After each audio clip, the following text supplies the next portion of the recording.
Rabbi ighfirli wa li walidayya. Bismillahirrahmanirrahim. Alhamdulillahi rabbil alamin. Wa ashhadu an la ilaha illallah wahdahu la syarika lah syahadatan nadakhiruha zakhiratan liyaumiddin. Wa ashhadu anna sayyidana Muhammadan abduhu wa rasuluhu afdalul anbiya wa sayyidul mursalin. Allahumma salli wa sallim wa barik wa karrim wa majjid wa azim ala sayyidina wa habibina wa syafi'ina wa gurrati a'yunina wa maulana Muhammadin wa ala alihi wa sahbihi ajma'in wa la hawla wa la quwwata illa billahil aliyyil azim. Amma ba'd. Subhanaka la ilma lana illa ma 'allamtana innaka antal alimul hakim. Rabbi shrah li sadri wa yassir li amri wahlul 'uqdatam min lisani yafqahu qawli wahdi qalbi wa saddid bihi lisani. Allahumma arinal haqqa haqqan warzuqna ittiba'ah wa arinal batila batilan warzuqna ijtinabah waj'alna minal ladzina yastami'una al-qawla fayattabi'una ahsanah. Nawaitu ta'allum wa ta'lim wa tadhakkur wa tadhkir wa naf'a wal intifa' wal ifadah wal istifadah wal hatha ala tamassuki bi kitabillah wa sunnati rasulih wa du'a ila al huda wa dalalata ala al khair ibtigha'a wajhillahi wa mardatihi wa qurbihi wa thawabihi subhanahu wa ta'ala wa sallallahu ala sayyidina Muhammad wa ala alihi wa sahbihi wa sallam. Alhamdulillahi rabbil alamin. Assalamualaikum warahmatullahi wabarakatuh. Melanjutkan pengajian kitab Ar-Risalatul Jami'ah karya Al-Habib Ahmad bin Zain Al-Habsyi, yang mudah-mudahan sebagaimana Allah ridhai beliau, Allah ridhai kita. Sebagaimana Allah jadikan ilmu beliau manfaat barokah, Allah jadikan ilmu kita juga manfaat barokah. Amin ya rabbal alamin. Qala al-musannif rahimahullah wa nafa'ana bihi wa bi'ulumihi fid dharain amin radhiyallahu ankum. Wan nasihah lil muslimin, dan termasuk di antara bentuk ketaatan hati yaitu maunya kita, berkenannya kita, sudinya kita untuk memberikan nasihat, menularkan kebaikan kepada segenap muslimin. Nah, bagaimana seseorang itu dikatakan memberikan nasihat kepada muslimin? Ada banyak macamnya. Bisa dengan memberikan saran, memberikan masukan tentang apa-apa yang memperbaiki agamanya dan juga apa-apa yang memperbaiki dunianya. Memberikan saran, memberikan masukan, memberikan nasihat kepada mereka. Bisa juga dengan membantu muslimin di dalam apa-apa yang menjadi hajat hidupnya mereka dan hajat akhiratnya mereka. Bisa juga dikatakan kita berbuat baik kepada muslimin dengan memberikan nasihat, yaitu dengan menutup aibnya mereka. Apa yang kita tahu tentang aibnya mereka justru kita tutup, seolah-olah itu aib adalah aibnya kita sendiri. Sebagaimana kita nggak mau kebongkar, nggak mau malu atas aibnya kita, jangan mempermalukan orang lain dengan aibnya mereka. Aibnya orang lain, aibnya muslimin, anggap saja aibnya kita. Kan aibnya saudara. Kan aibnya saudara. Kakak malu kalau punya adik membuat malu keluarga. Anggap saja mereka adalah saudaranya kita.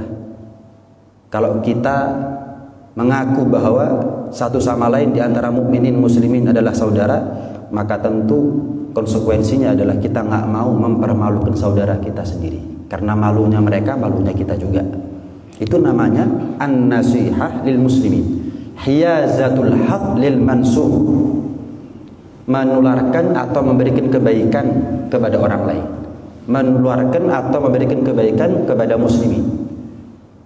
Kapan dikatakan orang itu berbuat baik kepada muslimin? Itu tadi, bukan hanya nasihat, saran, masukan, kritikan, bukan hanya itu. Menutup aibnya mereka juga dikatakan an-nasihah lil muslimin, membantu mereka tentang hajat dunia akhiratnya mereka, itu juga dikatakan nasihah lil muslimin. Wa jalbul manafi' lahum, dan juga memberikan manfaat kepada mereka.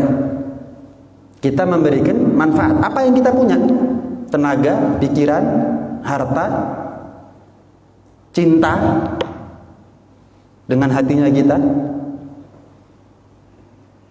Itu namanya kita memberikan manfaat kepada muslimin. Itu termasuk dalam konteks an-nasihah lil muslimin. Dan kita nggak mengganggu mereka. Kita ngajarkan kepada mereka apa yang tidak mereka ketahui tentang urusan agamanya mereka.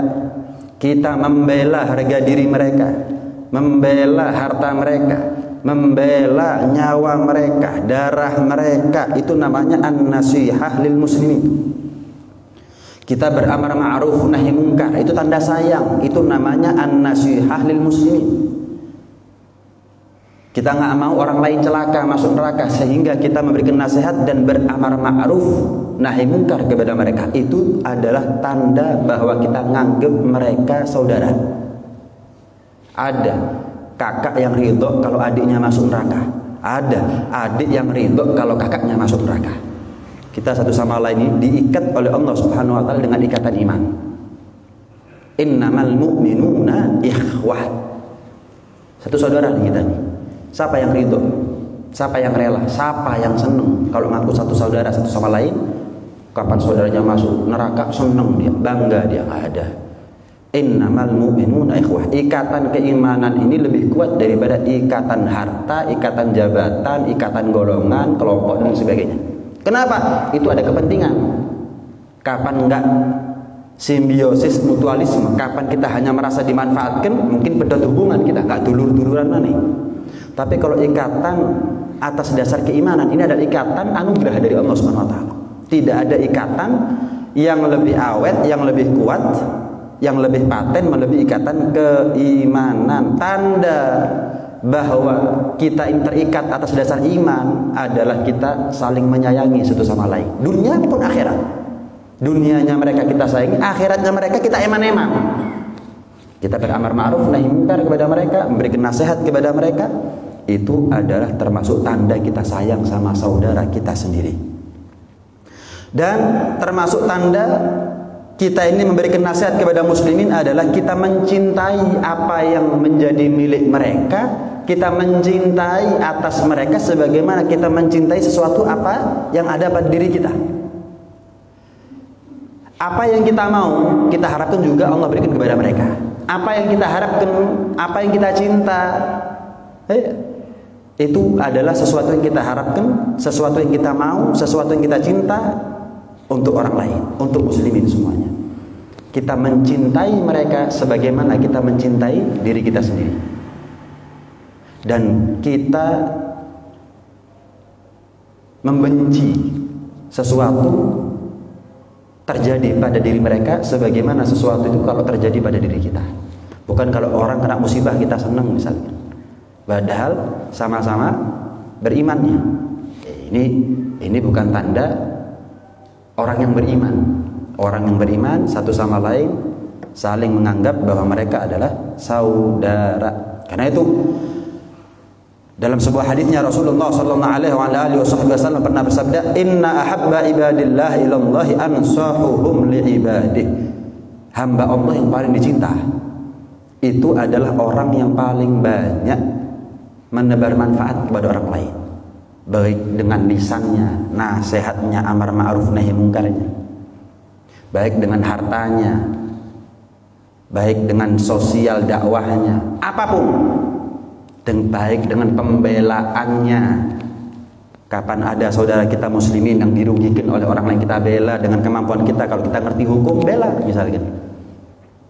Tidak ada hamba yang paling dicinta oleh Allah Subhanahu wa taala melebihi cintanya Allah kepada orang, kepada seorang muslim yang paling banyak menebar kebaikan kepada muslim yang lain.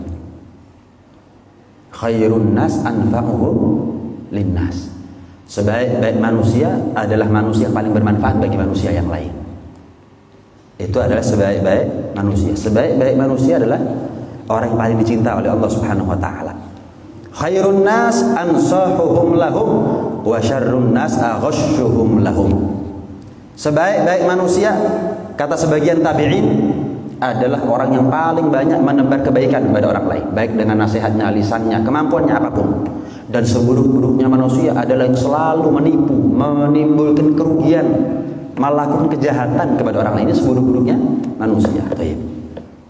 Ini yang pertama. Yang kedua, kalau kita bicara nasihat lil muslimin, dengan kita memberikan saran, masukan, nasihat, amar ma'ruf, nahi mungkar kepada saudara kita seagama demi kepentingan dunia dan akhiratnya mereka, maka semua itu pakai cara, semua itu pakai uslub. Uslub itu metode. Maka tentu tidak ada dakwah yang paling mudah diterima oleh seseorang kecuali dengan kelembutan. Kecuali dengan kelembutan. Wa yutlab qaulun nasihah birrifq. Dikatakan dituntut seseorang itu kapan memberikan nasihat kepada orang lain itu dengan rifq, dengan kelembutan. Litakuna agrab lil gabul, agar dakwah yang lemah lembut. Tapi kadang-kadang dakwah lemah lembut sekarang dipelintir sih. Dakwah lemah lembut seolah-olah yang haram itu halal begitu. Dakwah lemah lembut itu seolah-olah kita ini dilarang bicara tentang neraka gitu. Padahal tugasnya Nabi, tugasnya ulama. Apa tugasnya Nabi? Basyiran wa nadhiran. Ya ayyuhan nabi, inna arsalnaka syahidaw wa mubasyiran wa nadhiran. Tugasnya Nabi itu penyampai kabar gembira sekaligus peringatan. Bukan berarti ketika ada ulama yang menyampaikan peringatan dalam tanda kutip nakut-nakuti muslimin dengan nerakanya Allah. Wajar, Allah sendiri juga melakukan itu. Rasulullah sendiri juga melakukan itu. Dalam tanda kutip menakut-nakuti kita daripada neraka. Karena memang pantas ini takut sama neraka. Tapi banyak orang nggak takut sama neraka. Maka perlu manusia ini dibuat takut, dikondisikan untuk takut kepada neraka. Wajib dong kita takut sama neraka. Allah jadikan neraka itu ancaman, kita anggap biasa. Gimana kira-kira? Dia telah meremehkan apa yang dianggap besar oleh Allah Subhanahu wa taala. Nggak ada. Allah sifatkan siksa neraka itu ringan, itu nggak ada.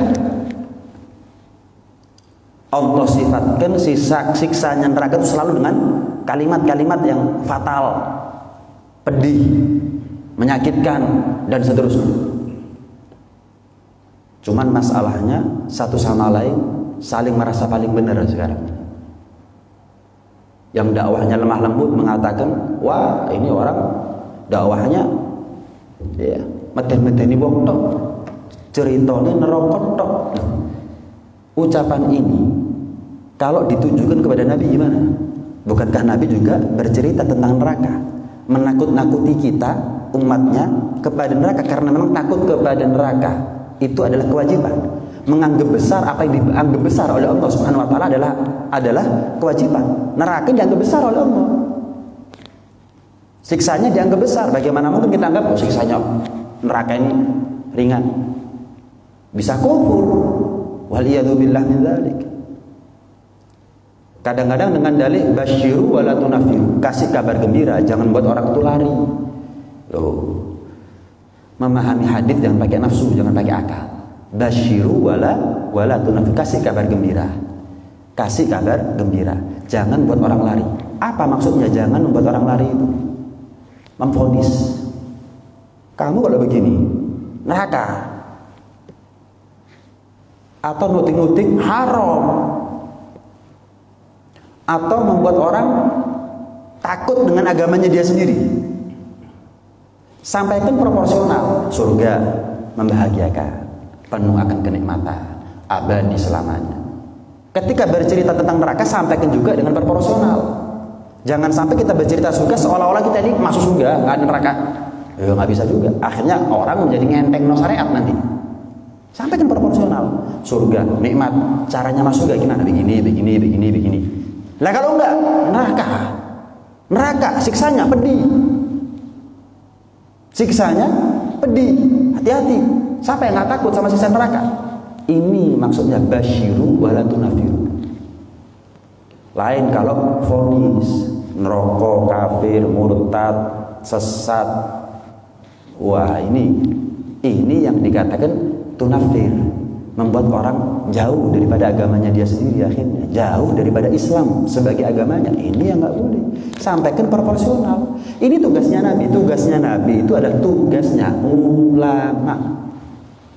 Basyiran wa nadhira, penyampai kabar gembira dan juga pemberi peringatan. Lemah lembut, ya, memang dakwah lemah lembut itu lebih mudah diterima oleh masyarakat, jelas. Tapi bukan berarti ketika orang itu dakwah dengan keras, asal bukan anarkis, asal bukan merasa yang paling benar sendiri, misalnya. Pokoknya tetap amar ma'ruf nahi munkar, memberikan nasihat dengan proporsional. Itu kalimat yang paling tepat, proporsional, nggak lebih nggak kurang, sesuai dengan Al-Quran, sesuai dengan hadis, sesuai dengan ijma' para ulama, sesuai dengan qiyas sebagai 4 pedoman ahlu sunnah wal jamaah. Wis, nggak lebih nggak kurang, proporsional, ideal disampaikan. Iya, tetap itu adalah dakwah yang diterima, tetap itu adalah dakwah yang diterima. Nah, cuman begini, dakwah dengan kelemah lembutan itu lebih mudah untuk diterima. Nah, maka dari itu para salafus saleh, ini termasuk dakwah yang lemah lembut adalah ketika memberikan nasihat kepada orang lain dengan sir, dengan rahasia. Ini kelemah lembutan. Al-Imam Syafi'i mengatakan, man wa'adha akhahu sirran faqad nasahah wa zana. Barang siapa yang memberikan nasihat kepada saudaranya dengan rahasia, nggak ada yang tahu kecuali dia, mereka berdua dan Allah Subhanahu wa taala, maka ini orang telah betul-betul menasehatinya, menasehati saudaranya dan memperbaiki, mempercantik. Maunya dia ngasih nasihat adalah mempercantik saudaranya. Jangan begini, begini loh. Kalau begini nggak pantas, seharusnya kamu begini. Secara sir, secara rahasia, 4 mata, ini baru dikatakan nasohahu wa zanahu, ngasih nasihat bener nih. Baru ini tujuannya adalah untuk memperbaiki saudaranya. Wa man wa'adahu alaniyah, tapi barang siapa yang memberikan nasihat terang-terangan, jangan begini, jangan begitu. Mungkin ada yang nggak tahu jadi tahu, mungkin ada yang husnudzon jadi suudzon, misalnya. Alaniyah, terang-terangan. Fadahahu wa syana, maka dia telah membongkar aib saudaranya dan menjatuhkan. Maka dia telah membongkar aib saudaranya dan menjatuhkan. Ini ucapan Al-Imam Syafi'i. Dakwah lemah lembut, gimana caranya? 4 mata. Kenapa lebih mudah diterima? Karena dia tidak merasa dijatuhkan atau dipermalukan. Tapi tetap hidayah di tangan Allah. Belum tentu 4 mata kemudian dia berubah. Tapi kiasnya, analoginya, kalau 4 mata saja, dengan kelemah lembutan saja, dengan rahasia saja, belum tentu bisa merubah kesalahan dia. Apalagi kalau menasihatinya terang-terangan, diumumkan, niatnya menjatuhkan, misalnya. Iya, gimana caranya dia bisa berubah? Ketika kita melihat saudara kita salah, tujuan kita pastikan satu, apa? Berubah. Berubah. Bukan seolah-olah kita ngambil kesempatan ketika ada seseorang salah, mumpung salah, saya jatuhkan. Nggak ada yang tahu, saya buat tahu semuanya. Ini bukan hal yang sepatutnya dilakukan oleh seorang pendakwah. Keras boleh, tapi tetap kita nggak boleh kalah dengan nafsunya kita. Kalah dengan nafsunya kita. Iya. Nah, Abdullah bin Abbas radhiyallahu ta'ala anhuma wa radhahuma pernah ditanya tentang apa? Tentang bagaimana jika ada seorang pemimpin yang mungkin pemimpin tersebut berbuat salah. Berbuat salah. Kemudian kita mau beramar ma'ruf nahi munkar kepada pemimpin tersebut. Gimana caranya? Maka jawaban Abdullah bin Abbas, beliau mengatakan, in kunta fa'ilan wala budda, kalau memang harus, fa fi ma bainak wa bainah, maka pastikan kamu beramar ma'ruf nahi munkar kepada dia secara rahasia, antara kamu dengan dia, nggak lebih dari itu. Jelas nih ya. Ini penting sebetulnya. Cuman apa yang saya sampaikan jangan diarahkan mikir macam-macam sudah. Saya cuma menyampaikan teori ilmunya begini. Wis, titik.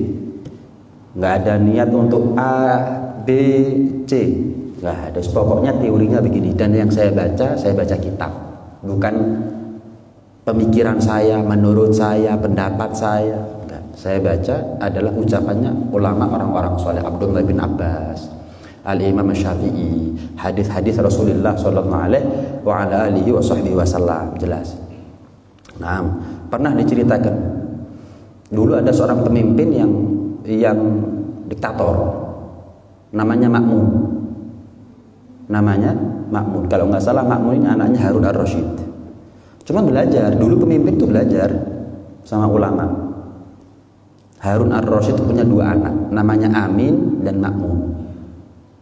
Belajar kepada Al-Imam Al-Kasai. Belajar. Subhanallah, Amin dan Ma'mun ini putra khalifah istilahnya, putra Amirul Mukminin, yaitu putra Harun ar-Rasyid. Belajar kepada Al-Imam Al-Kasai. Itu kalau sudah selesai ngajar Al-Imam Al-Kasai, mau keluar dari masjid misalkan, mau pulang, itu Amin dan Ma'mun, mungkin kembar atau bagaimana, mirip-mirip namanya, itu rebutan sandalnya Al-Imam Al-Kasai, rebutan untuk noto. Sampai karena rebutan mereka berdua, Al-Imam Al-Kasai mengatakan, wes, satu-satu aja.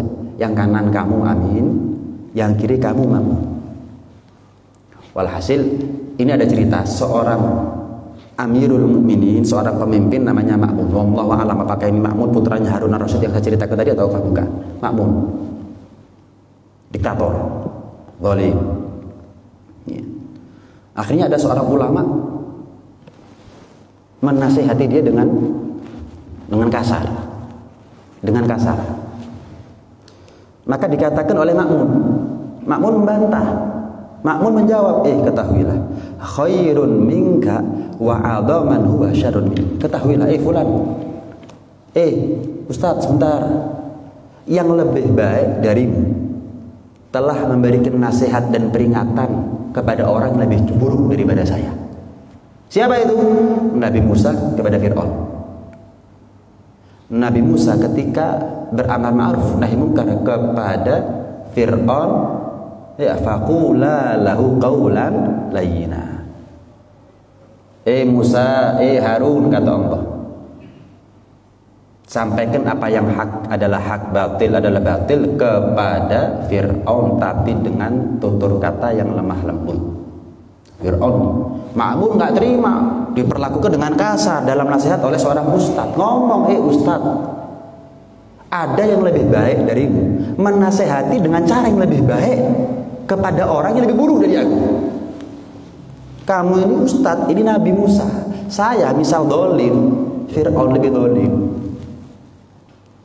Fir'aun lebih parah daripada saya. Fir'aun lebih parah daripada saya. Faqula lahu qawlan layyina, urfuga bih, berlemah lembutlah kalian wahai Musa dan Harun terhadap Fir'aun. Dan termasuk memberikan nasihat kepada muslimin dengan lemah lembut itu adalah yang memberikan nasihat tidak merasa lebih daripada yang dinasihati. Tidak merasa lebih daripada yang dinasihati. Hanya bentuk kasih sayang, bukan merasa kamu bodoh, saya pintar. Kamu nggak ngerti apa-apa, saya ngerti semuanya. Jadi ini kalau sudah orang nasihat dengan kesombongan, bermain nafsu di situ, ditunggangilah nafsu oleh syaitan, ya maka apa yang keluar dari mulutnya dan tindak tanduknya bukan sesuatu yang patut untuk dicontoh, bukan sesuatu yang patut untuk ditiru. Ya. Cuman begini. Ada satu hal yang perlu saya luruskan. Kan orang dakwah zaman sekarang macam-macam. Ini simpelnya begini. Yang benar katakan benar, yang salah katakan salah. Jangan saking cintanya kita sama fulan misalkan, satu ulama bener dok. Enggak, tolak ukurnya ada. tolak ukurnya. Tapi ketika dia benar, ya kata akui benar, ini benar. Tapi ketika ada kesalahan, ya jangan ditiru. Tapi bukan berarti kita boleh ngumbar. Kan saudara kita juga, apalagi ulama. Mungkin perannya dia, andilnya dia dalam Islam lebih daripada perannya kita. Sehingga ketika kita melihat ada seorang ulama yang mana kita sendiri bukan ulama, awam, tahu diri, tempatkan posisi, jangan sampai melampaui batas. Ketika ada ulama melampaui batas, misal, ini jenengan jangan pikir macam-macam loh ya. Saya netral aja nih, saya menyampaikan. Ketika ada ulama melampaui batas, kita sebagai awam jangan melampaui batas. Bukan berarti kalau ada orang salah kemudian kita boleh melakukan sesuatu yang lebih daripada batasnya. Hati-hati, kita awam. Dan ingat, jangan-jangan ya namanya manusia, bukan nabi, bukan malaikat. Benernya dia jauh lebih banyak daripada salahnya dia. Kita ilmu aja nggak punya, ibarat modal nggak punya, mau cari untung dari mana? Mau cari untung dari mana? Ya wajar, bukan nabi, bukan malaikat, kepleset lidah misalnya, atau karena hasutan seseorang misalnya, sehingga terpengaruh. Walhasil proporsional aja deh. Bukan berarti kalau kita melihat orang salah boleh kita umbar di salahnya orang, apalagi ini ulama, kita awam. Hati-hati. Loh kok ada ulama ngumbar aibnya ulama? Ojo melo-melo. Jangan ditiru, salah juga kok. Oh dia apa kan? Lah maksud kira-kira kalau ada ulama ngumbar aibnya ulama, yang tepuk tangan siapa? Lah maksud sini ikut tepuk tangan, ikut bela sini musuh sana. Yang tepuk tangan siapa? Yang seneng siapa? Ya akhirnya ini dikasih senjata, ini dikasih senjata, siram bensin, mojar. Nggak begitu. Kita juga harus tahu diri. Pokoknya bener, aku bener. Loh bener nih. Ini namanya ada ta'assub, ada tamassuk. Tamassuk itu pokoknya kalau Al-Quran, hadis, ulama dahulu, ulama salah mengatakan benar, ya benar. Salah ya salah. Ada ta'assub, ta'assub itu fanatik. Wah, bener dok wis. Kayak nabi. Salah, mutlak salah. Enggak, bener. Cari dalilnya.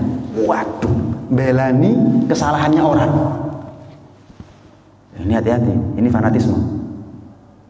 Bencinya sama orang, wis kalau bener salah dok. Ini enggak proporsional. Sama-sama melampaui batas. Sama-sama melampaui batas. Sama podo salah ya kok. Sama salah. Intinya saya sampaikan teorinya begini. Maka teori ini nggak akan bernilai apa-apa kecuali dengan pengamalan, implementasi. Kita hidup di negara yang ya alhamdulillah nggak seperti negara-negara yang konflik perang saudara, tapi arah ke sana ada, resiko itu ada. Jangan sampai kita menjadi orang yang punya peran di situ. Maka kembalikan lagi cara berpikir kita, kebijaksanaan kita, keputusan kita, baik pribadi, keluarga, orang-orang yang bisa kita pengaruhi, kembalikan lagi kepada ilmu. Apa itu? Benar ya benar, salah ya salah. Ketika ada orang lain salah, bukan berarti kita boleh melampaui sesuatu yang di luar syariat. Ketika ada orang yang punya kelebihan lebih daripada kelebihannya kita masing-masing punya kelebihan dan kekurangan. Cuman kita naruh pandangan kepada orang lain, dia banyak lebihnya daripada saya, kurangnya saya lebih banyak daripada dia. Itu caranya kita kepada siapapun. Makanya dikatakan apa? Termasuk adab dikatakan orang itu dakwah dengan lemah lembut ketika dia memberikan nasihat. Tidak ada hasrat dia merasa lebih daripada orang yang dia nasihati. Orang kalau sudah seperti ini, maka dakwahnya itu indah. Dakwah itu nggak harus ceramah ya, nggak harus naik di podium. Dakwah dengan siasat itu kadang-kadang lebih, dakwah dengan perbuatan, dengan strategi itu lebih memiliki dampak daripada dakwah yang cuma sekedar saya seperti ini. Pernah diceritakan Sayyidina Hasan, Sayyidina Husain, kedua cucu Rasulullah SAW, masuk satu masjid ngambil wudhu. ngelihat ada satu orang yang usianya sepuh, lebih tua daripada Sayyidina Hasan dan Husain, ngambil wudhu tapi wudhunya nggak beres, nggak bener. Wah, ini kalau bertahun-tahun orang tua ini wudhu seperti ini, berapa sholat yang nggak sah? Tergerak hati Sayyidina Hasan dan Husain untuk beramar ma'ruf nahi munkar, ngasih nasihat. Cuman caranya gimana? Kan nggak gampang yang muda ngasih nasihat kepada yang tua ya. Ini, Pak, nggak bener, salah. Itu kan repot juga. Nggak gampang. Kita contoh sholat, makmum yang di depan kita kelihatan auratnya. Ketika sujud, maaf, mungkin karena bajunya ketat atau sarungnya kekecilan. Nah, akhirnya ketika sujud, ya maaf, bagian atas bokongnya kelihatan. Kita pernah ada saat amar ma'ruf nahi munkar, ngasih nasihat. Karus, itu kita nggak nyari peran sama sekali. Kita ini ya Allah, ilmu nggak ada, mental nggak ada, amal nggak ada. Hati-hati, jangan sampai kita ini ngata-ngatai orang yang sudah punya peran dalam Islam. Bagaimanapun juga, hati-hati. Tahu diri itu juga penting. Ulama itu harus tahu diri, apalagi awam seperti kita, termasuk saya, harus tahu diri. Ngerasani siapapun, saya awam, ngerasani awam, dosa gede. Apalagi yang dirasani ulama, hati-hati dengan lisannya, dengan statusnya, dengan kata-katanya, hati-hati, tahu diri. Segitu aja sudah. Ulama kok bagaimanapun juga perlu kita cari tahu, kita perlu klarifikasi, perlu tabayun. Mungkin di mata kita salah, belum tentu juga. Kenapa? Kita awam, nggak ngerti apa-apa. Antara yang tahu, yang kita ketahui sama yang tidak kita ketahui jauh lebih banyak apa yang tidak kita ketahui. Maka sepatutnya, sepantasnya, sewajibnya bagi orang yang banyak nggak tahu, banyak cari tahu. Bodoh itu merusak, tapi bodoh memintar itu lebih merusak. Nah, banyak orang sekarang ini bodoh tapi memintari. Kenapa? Komentar, garu ada. Nggak tahu, katanya copy paste, mari. Sementara ini ulama mondok kena hafal kitab ini dan itu, wah geberu ya salah, tok welek tok. Ya, hati-hati, siapa kita? Ini penting sebetulnya. Semua ada batasnya, awam ada batasnya, ulama juga ada batasnya. Bukan berarti kalau ada ulama melampaui batas itu menjadi dalih bahwa yang awam boleh melampaui batas. Apa itu? Ngerasani?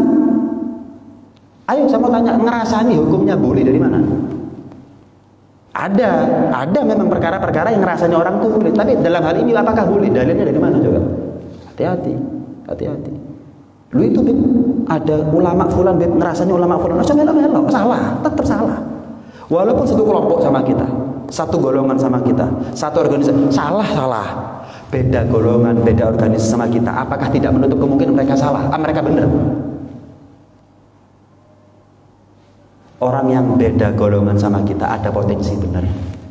Orang yang satu golongan sama kita ada resiko salah. Kalau seperti ini adem ayem. Nggak ada orang yang memanfaatkan kekeruhan. Nggak ada orang yang memanfaatkan kekeruhan. Tapi kalau sudah bodoh meminteri, ini dimanfaatkan untuk menjadi corong. Untuk nggak ngerti Islam, ngomong masalah Islam, ya berat. Ini perlu dinasihati orang seperti ini. Perlu diamar ma'ruf nahi munkar, tapi ingat, bukan dijatuhkan. Kalau kafir, harbi, diperangi. Apa maksudnya kamu kafir kok ngomong-ngomong Islam elek? Nah, perlu diperangi.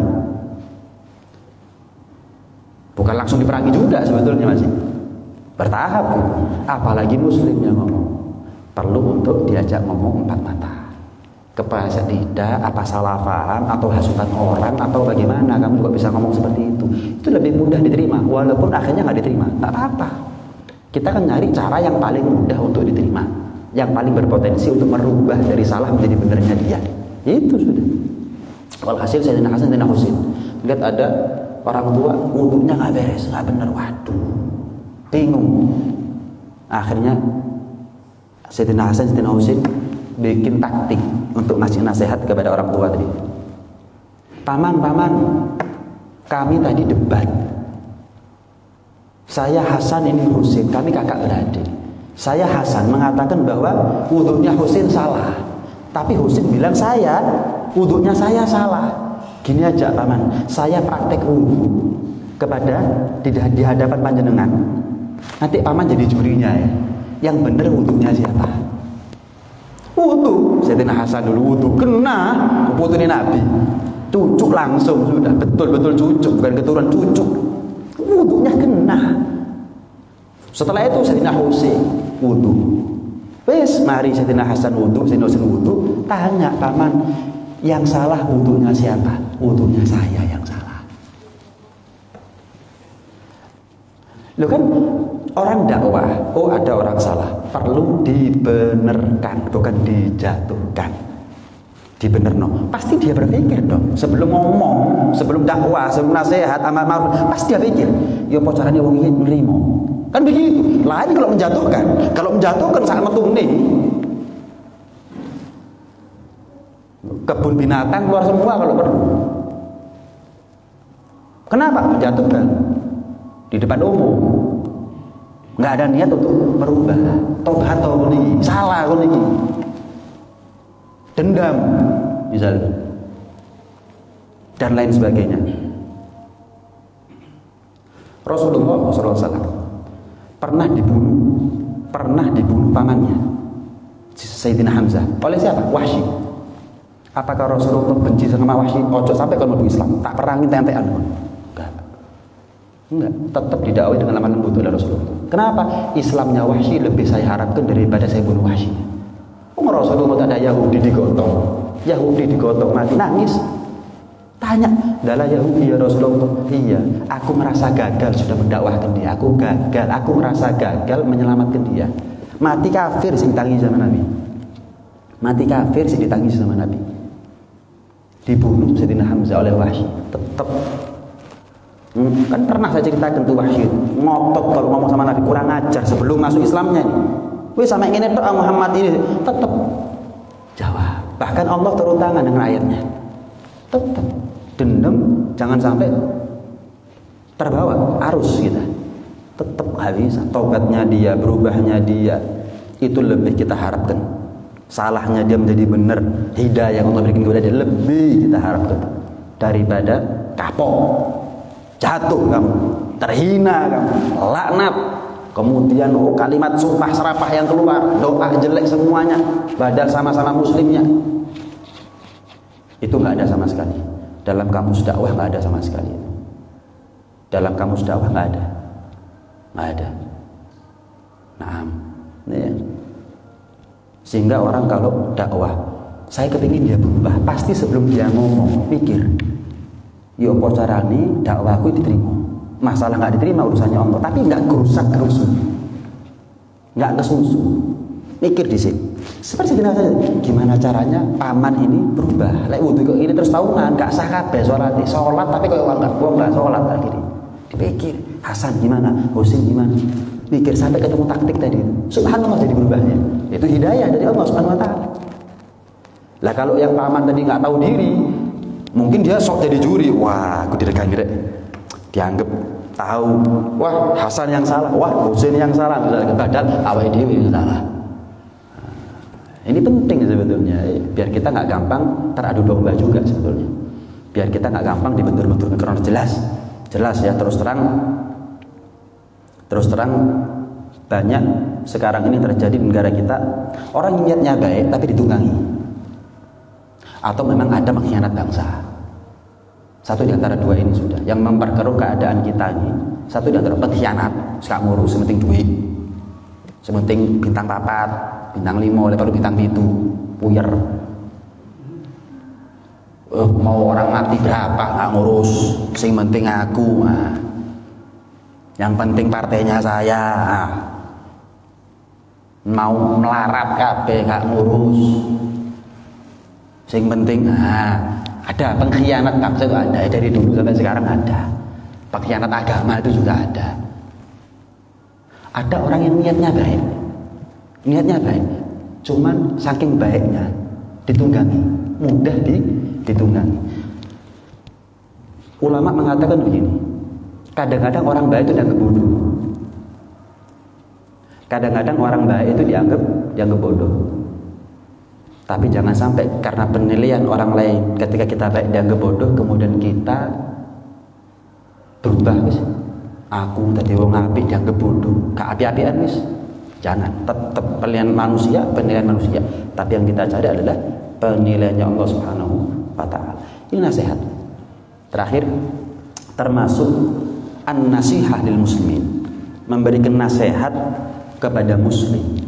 Itu kan seperti yang saya bilang di awal, berbuat baik dengan sebaik-baiknya kepada orang muslim. Dikatakan kita ini melakukan kebaikan, yaitu apa? Kita mencintai atas mereka sebagaimana kita cinta pada diri kita sendiri. Dan kita nggak mau mereka mengalami sesuatu yang kita nggak mau mengalaminya. Contoh, dalam urusan jual beli.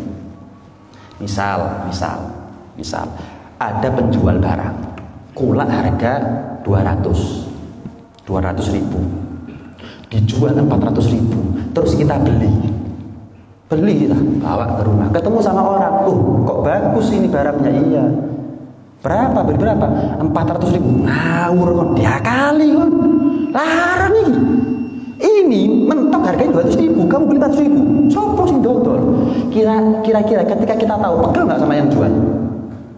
Waduh, yo gak diakali sih, cuman cek nemen rek, beleh, kulak 200, badi ini 200, 100%, wih, nemen nih, badal kenal loh ambek aku, badal bisa langganan loh ambek aku. Waduh, kecewa, sama. Dikatakan kita memberikan nasihat kepada muslimin, ketika kita menjadi penjual, jangan melakukan hal yang sama. Oh, saya kulak 200, ngeledek cari untung juga 200, waduh bekoro. Ini namanya nuduh orang maling, dia sendiri maling, nuduh orang beleh, dia sendiri beleh orang lain. Ini namanya nasihat. Lu apa salah, apa haram? Enggak, cuma kan kita nggak mau kalau diperlakukan seperti itu. Kita merasa dalam tanda kutip ditipu, dibeleh, dicekik. Ya jangan beleh, jangan menipu, nggak menipu sih, cuman apa ya, kayak merugikan begitu, kayak merugikan. Wih, banter lah juga bandi. Ya kita juga begitu. Kalau kita tidak mau diperlakukan seperti itu, jangan melakukan hal seperti itu. Pernah diceritakan, iya, ada seorang ulama namanya Yunus bin Ubaid. Beliau ini jual permata, macam-macam harganya. Ada permata jenis tertentu yang dijual harga 200. Ada jenis permata yang lain harga jualnya 400. Karena beliau lagi sibuk mau sholat ada di masjid, maka beliau titip tokonya kepada keponakan. Ponakanku jaga ya, ini harga 200, ini harga 400. Nggak lama kemudian datang seorang Arabi, orang desa, orang polos, wong desa, datang. Tanya, saya mau beli permata yang harga jualnya 400, budget saya 400. Maka keponakan ini bukan mengeluarkan permata yang harga 400, dia justru mengeluarkan permata yang harga 200. Jelas ini ya? Udah, transaksi jadi. Pulang. Subhanallah, papasan sama yang punya toko. Ulama tadi itu Yunus bin Ubaid. Duh, kamu beli permata dari mana ini? Oh, dari toko. Ya, toko yang mana? Ini. Oh, berapa harganya ini? Saya beli tadi 400. Hah? Itu tokonya saya jual nggak lebih dari 200. Saya jual nggak lebih dari 200. Ayo balik, itu tokonya saya, itu keponakan saya tadi yang jualan. Yang melayani kami adalah melayani kamu adalah keponakan saya. Ayo balik. Duh, nggak apa-apa. Kalaupun harganya 400 nggak apa-apa. Kenapa? Di kampung saya, di desa saya ini harganya 500. Saya tetap untung saya 100. Oh, nggak bisa. Jual beli itu kamu ridho, saya ridho. Kalau kamu ridho, saya nggak ridho, ya saya nggak jadi. Nggak bisa. Ayo balik. Sampai dikatakan, balik kepada toko tadi itu. Akhirnya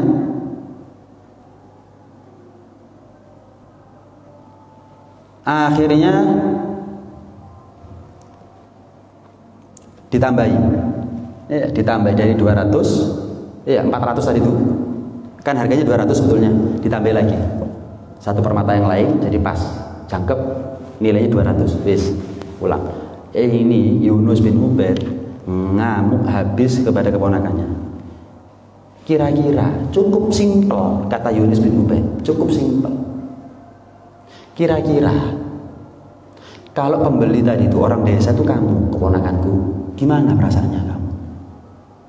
Ya memang halal, ridho. Mau dijual lagi 500 kok, ridho. Cuman kalau kamu di posisi dia, kamu merasa tertipu nggak? Kamu merasa bodoh nggak? Dibodoh-bodohi sama orang nggak? Iya, wahai paman. Kenapa kamu lakukan itu pada orang lain? Ketahuilah, satu mukmin dengan mukmin yang lain, satu muslim dengan muslim yang lain adalah saudara. Tanda orang itu bersaudara, cinta kepada saudaranya sebagaimana dia cinta sesuatu terhadap dirinya, dan dia nggak senang saudaranya mengalami sesuatu yang dia nggak mau mengalaminya. Kalau kamu nggak mau dirugikan, nggak mau ditipu, nggak mau dibeleh, ya jangan merugikan, menipu, beleh orang lain. Ini namanya an-nasihah lil muslimin. Ini namanya an-nasihah lil muslimin. Ada cerita lain sebetulnya, hampir sama. Walhasil ada orang beli pakaian. Seorang ulama namanya Muhammad Ibnul Munkadir, seorang ulama besar. Jualan kain. Kain yang satu harganya 5, satu lagi harganya 10. Karena sibuk titip kepada satu orang, tolong jagakan tokonya saya, ada yang beli. Ada yang beli, ngasih uang 10 tapi dikasih kain dengan harganya 5. Ini ngasih uang 10 tapi dikasih harga 5. Papasan. Tanya, kamu beli ini dari mana? Oh, dari toko ini. Oh, tokonya saya itu. Berapa kamu beli ini harganya? 10. Saya nggak ridho. Ini harganya 5 ini. Saya nggak pernah jual lebih daripada 5. Loh, nggak apa-apa. Saya cocok ini, barangnya bagus. Kalaupun harganya 10, saya merasa nggak ada masalah. Kamu ridho, saya enggak. Ayo balik. Satu di antara 3 pilihan saya kasih pilihan. Kamu kan sudah nyerahkan uang 10, tak tambahi kain lagi yang harganya 5 jadi 2. Atau saya kembalikan uang susuk kembalian kepada kamu 5, atau enggak itu. Singkat cerita, minta kembalian, dikasih 5 rupiah, 5 nggak tahu ini mata uangnya apa, kasih 5, selesai. Sampai yang beli itu heran, sopo ini? Mana ada orang jualan model begini nih? Kalau kita punya pegawai misalnya beli 10 dikasih harga 5, bagus. Pokok kadintit aja sing 5 ya. Lah dintit mana? Kita seneng, wah hebat gini caranya ya, munggah kaji utang ngarep. Wah, tak kasih bonus ya. Padahal ini kita. Terakhir sebagai penutup, ada cerita begini. Nih, ketika yang beli tadi itu kaget, siapa ini? Itu yang jualan namanya Muhammad Ibn Munkadir. Ya Allah, Muhammad Ibn Munkadir yang kampung kami kalau lagi paceklik kami minta turun hujan tawasul dengan namanya dia. Pantas kami kalau sudah paceklik kemarau panjang minta turun hujan pakai namanya dia langsung turun hujan. Ngomong kayak gini. Lah kalau kita jangan ditawasuli namanya kita sendiri minta nggak gobul. Kita sendiri minta gak gobul. Ojo jenengan pakai namanya saya itu minta gak gobul. Ibaratnya begitu sudah. Terakhir, dulu ada Habib Husin bin Muhammad bin Thahir al-Haddad. Ngelihat ada seorang bapak punya anak perempuan, tapi pakaiannya terbuka auratnya. Oh, kalau kita ini bapak gak beres, bisa jadi seperti itu kan? Ini enggak. Dipanggil bapaknya, "Papa, sini Pak. 4 mata ngomong. Itu ini putrinya jenengan?" "Iya, putri saya." "Oh. Saya mau tanya, Pak. Kalau misal putrinya jenengan itu pakai baju. Terus ada yang nyingkap kainnya sehingga terlihat auratnya. Sampai yang terima apa ngamuk?" "Ya ngamuk, Bib. Maaf. Lah kon dewi bapak kok nyingkap aurat itu anakmu dewi ya ceritanya. Kenapa kamu nggak marah sama diri kamu sendiri?" Ini kan nasihat, ngajak orang berpikir. 4 mata, tujuannya hidayah. Kalau anak perempuan kita terbuka auratnya, kita nggak ngamuk. Tapi kalau ada orang yang buka auratnya dia ngamuk dari kita. Lah kenapa kita nggak ngamuk sama diri kita sendiri? Pasti kita antemi itu yang buka auratnya. Tapi kita sendiri buka auratnya anaknya sendiri. Kayak pakaian yang ketat dibelikan. Pakaian yang ngerawang tukono, pakaian yang minim kasih.